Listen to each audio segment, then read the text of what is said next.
Salt-covered trash, all the ground's made of garbage and ash.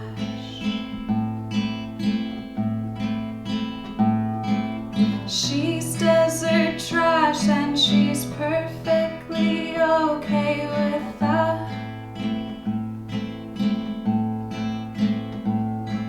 She knew in her mind that one day she'd have to come back. My name is Mija, and I am a producer, musician, and artist. I think I fell in love with music when I was 7 years old. I had to pick an extracurricular activity, and so I chose choir, and I was in the Phoenix Girls Chorus for like 9 years. That's where I got my start. Yeah, I mean, the name Mija was a term of endearment that my ex-boyfriend gave me, and then cheated on me very quickly afterwards. But at the same time, it happened literally the same day as I was at Bonnaroo, going back to back with Sunny, that kid. And so even though I was upset that I was cheated on, I was also very adamant about moving to LA and keeping the name and just going with it. Something that people don't think about when it comes to DJing is the history of what a DJ is. A DJ is a curator. A DJ is playing for the people, not necessarily for themselves all the time. And I think what's interesting is that as the world has progressed and how this industry has progressed, the producer has become the DJ. So what the definition of a DJ today is much different than what a DJ was even just like 10 years ago. Curation is everything when you're DJing. Creating those moments that people can just find themselves or escape from the world, or hear their favorite song, or hear a song that they didn't even know was their favorite song yet. It's the most fun part about DJing to me. It's that you give people what they want, and then you give them what they need, and then you give them what they want again. And it's kind of like a balance between having fun and also being a little educational.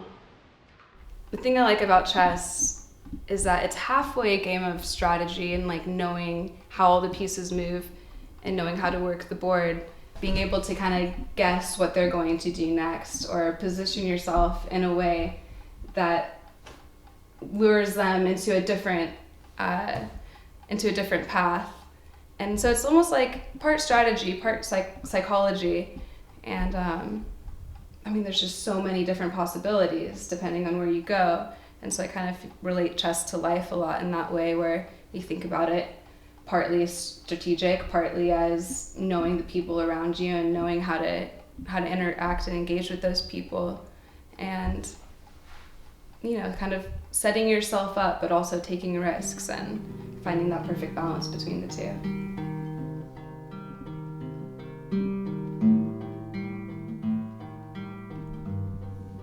It's something I haven't been playing for like 6 months, and I haven't done anything else besides this, but I kind of like the progression. When I write music, I always write music for myself. That's kind of the only way that I know how to write music.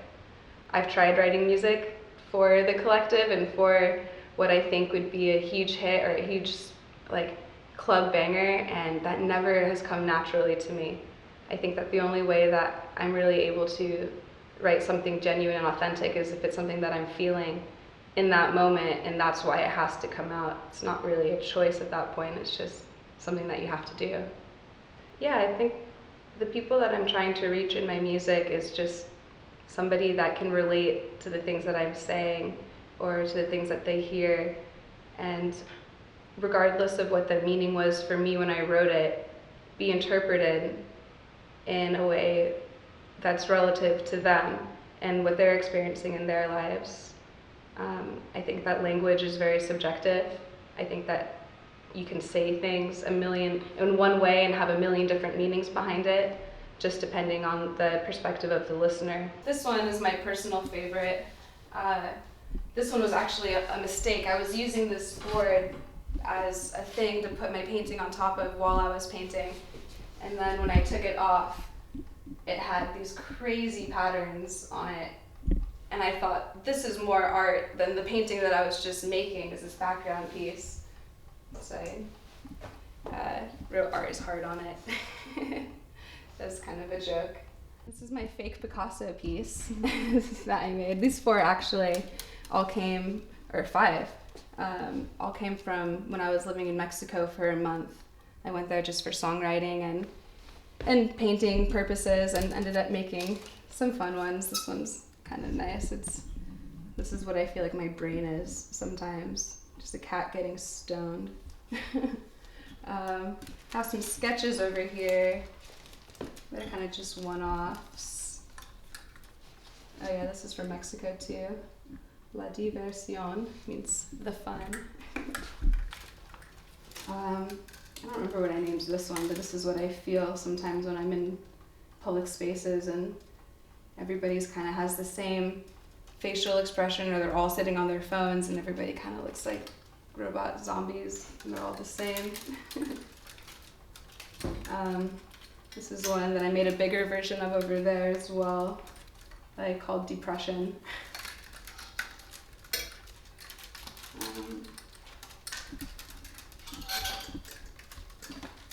Self-portrait. Yeah, this is watercolor and acrylic marker. If I could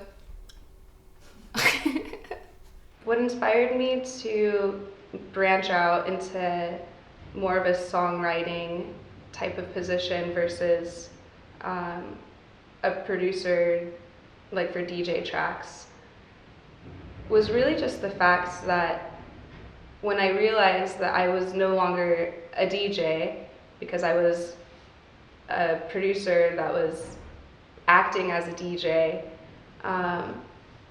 I kind of struggled with it for a little bit.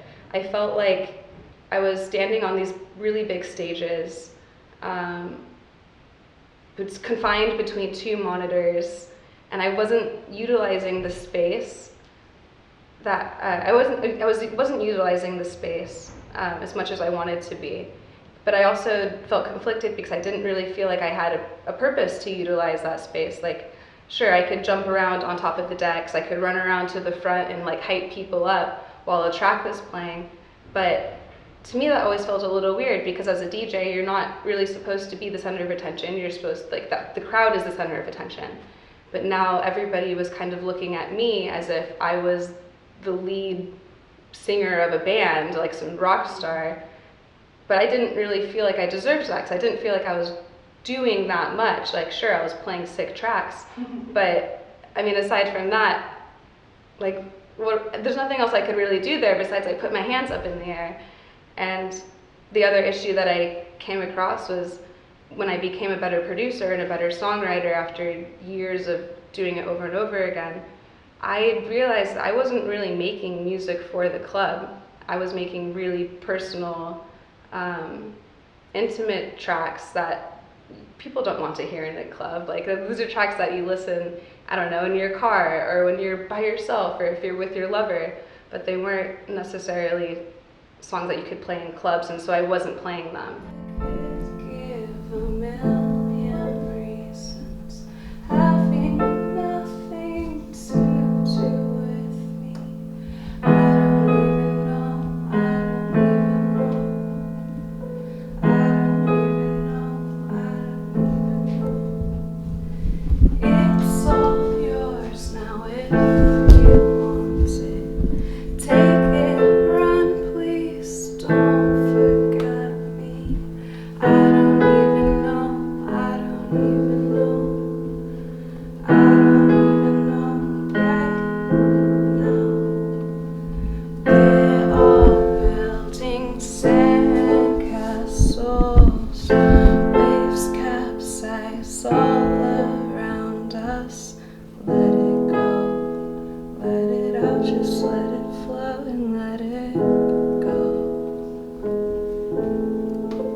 In order to make the switch from DJing into live performance, I needed to learn what it took to actually put together a band and tour as a band. I needed to step up on my vocal lessons. I needed to play piano every single day. I had to buy a guitar and figure out how to play certain things over and over and over again and just keep practicing. They first show up when they're all like, You miss them when they first? I feel like it could be like,